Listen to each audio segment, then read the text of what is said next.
Hi, this is Ann V. Brady, and I will be reading an excerpt from my book, A New Beginning, the story of my adoption, life, and service, illustrated by Eric C. Brady. Chapter 9. We had a long flight to Hawaii. If Ed sat in the aisle seat, Eric was in the middle, and I sat by the window. Eric was well behaved and slept most of the time. I have always loved looking out the window when flying.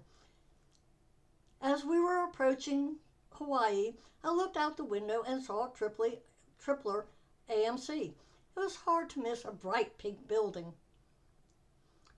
All the buildings on Triple AMC were pink. I had heard about it, but didn't realize what shade of pink the medical center would be. When we arrived at the Honolulu airport, we had already changed into summer clothes. My sponsor was there to greet us. We were pleasantly surprised to see her. I had never had a sponsor when I had been stationed anywhere before. She helped us with picking up our luggage and driving us to the guest house. The following day, my sponsor picked me up so I could sign in off of leave and start the process of signing in at the company orderly room. We found a daycare center on post to watch Eric. I signed in at housing, personnel, etc. My sponsor took me to the Department of Clinical Investigations to meet my bosses and my coworkers. My immediate boss was Major L. Everyone was very nice and welcoming. My sponsor took Ed and I to look at car dealerships for a used car. We had seen the size of parking spaces in different parking lots. Most of the parking spaces were only big enough for a compact car.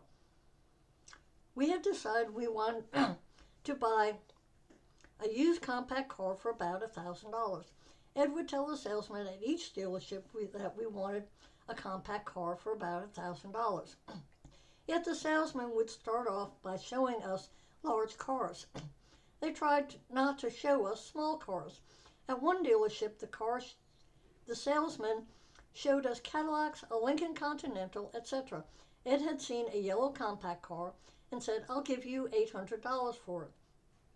The salesman said he would sell it to us for $8,000. The car was not in good shape and needed to be fixed. Ed told the salesman that the car wasn't worth that amount. We told him we were leaving to look elsewhere, and he tried to keep us there. He made us wait while he got his supervisor. Each time we tried to leave, they brought another supervisor. Finally, we escaped from the dealership, unscathed and carless. We finally found a used car for about $1,200, tags included in the price. It was a used Toyota hatchback. It took us a while to find a home that we could afford. I received a housing allowance of $750 a month to help with the rent. Rents averaged about $1,200 a month, depending on what area you rented in. We lucked out and rented a house in Aiea for $850 a month. The house had 3 bedrooms, a kitchen, 1 bathroom, a closed lanai porch. Both the front and backyard were fenced in and each had a gate. We had a small backyard. Ed went during the week to see Eminem at the quarantine place. He talked to the manager and asked him to make sure that Eminem ate only once a day. We had decided that Eminem needed to lose weight. When we all finally went to see Eminem at the quarantine center, I noticed that Eminem wasn't looking skinnier, but a little fatter. We were allowed to see and talk to Eminem. Eminem was happy to see us and looked healthy. I also noticed a dog that looked like a giant pink rat. We found out that it was an English sheepdog that had all his fur shown off to keep him from overheating. Ed said, well, it takes a while for his diet to take effect. After our 4th visit, Ed went to see the manager of the quarantine center. Ed showed the manager Eminem the sign on his cage and told him we wanted Eminem to lose weight. Ed told him that Eminem seemed to be gaining weight.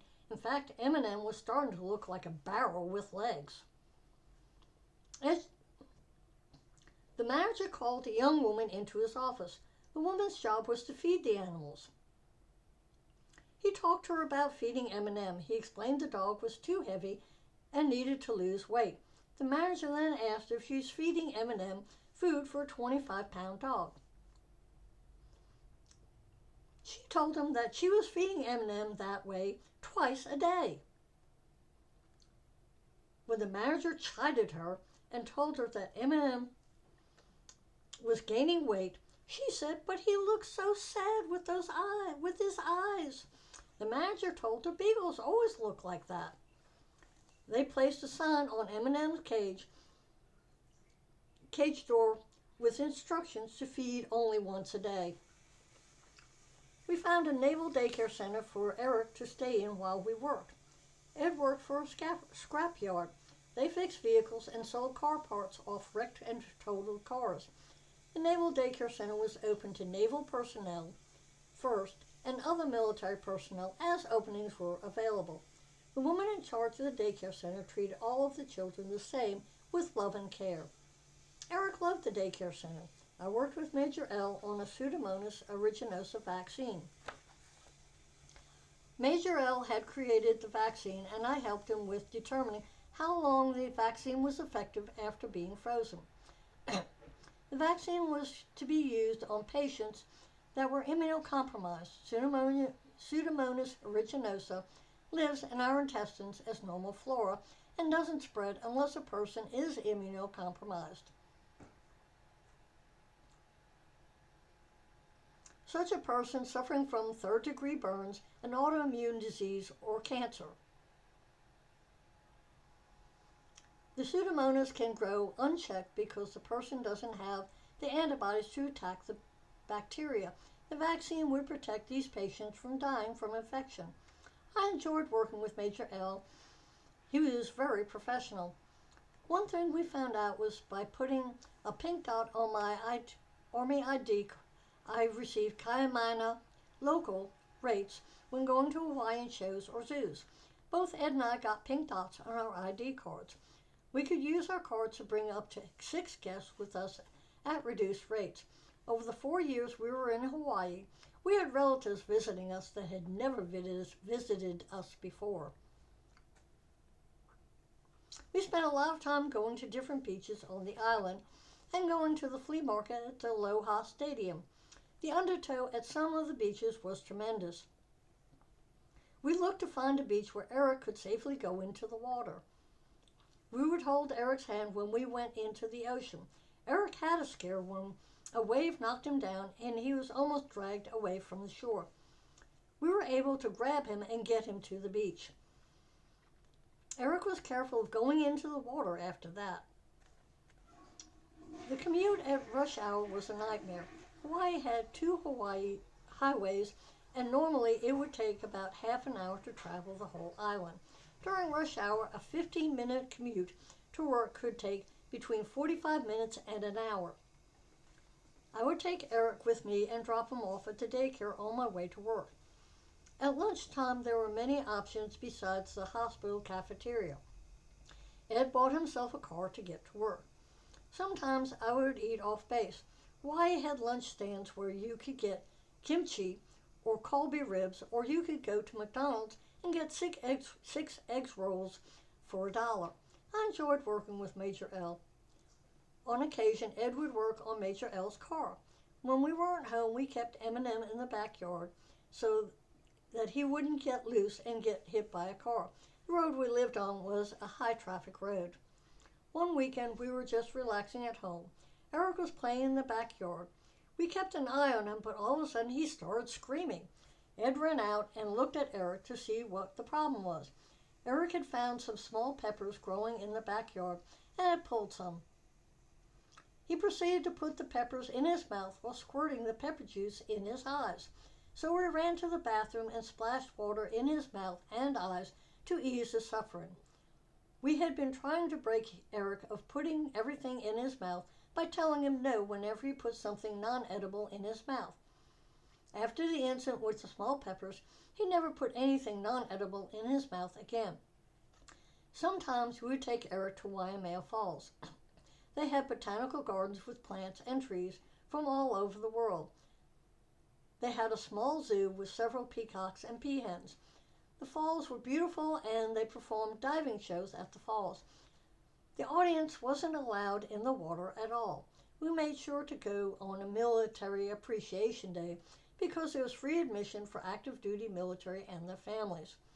And below are pictures of Waimea Falls with the pens that the animals were in and pictures of some peacocks and of the tent at Military Appreciation Day at Waimea Falls, where they had a show, and also the picnic area where we were eating and having drinks.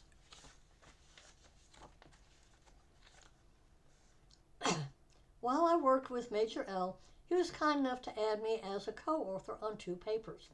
The papers are listed below. Bactericidal and bactericidal blocking activities in antiserum and purified IgG from antiserum to Pseudomonas aeruginosa ribosomal vaccine, M.M. Lieberman and A.V. Brady.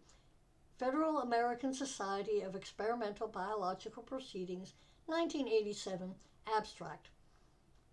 Protective mechanism of the immune response to a ribosomal vaccine from Pseudomonas aeruginosa, Michael M. Lieberman, Ph.D., William J. Frank, M.S., and Ann V. Brady, B.S. Journal of Surgical Research, 1988, Volume 44, pages 251 to 258. Ed's mom, Anita, called us. She had also called Ed's brother, Kevin. She met someone she liked and wanted to know if they would be upset if she dated him. Both Ed and Kevin told her that they had no problems with that as long as she was happy. She later married Mike Irwin. Mike was a retired police officer. We were lucky enough to meet 2 celebrities at the flea market at the Aloha Stadium. The first celebrity was Greg Morris at the flea market. We talked with him for a few minutes. He was pleasant and down to earth. We told him that we enjoyed him on Mission Impossible. He said that unlike his character in the TV show, he wasn't mechanically inclined.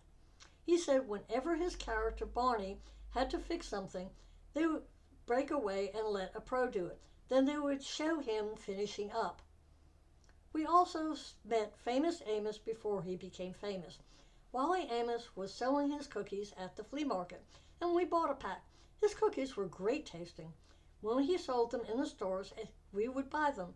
Mr. Amos was a friendly and warm person.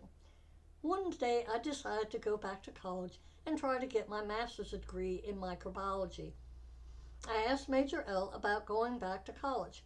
Major L said he had no problem with my going back to college. He said I might have to make up work by working weekends. I applied to the master's program at the University of Hawaii at Manoa and was accepted. I took several laboratory courses. One was on virology. I passed both of those courses. And that is all for today. And I hope everybody has a great day, and thank you for listening to me. And please buy my book. It's being sold on Amazon.com. And everybody have a great day, and thank you.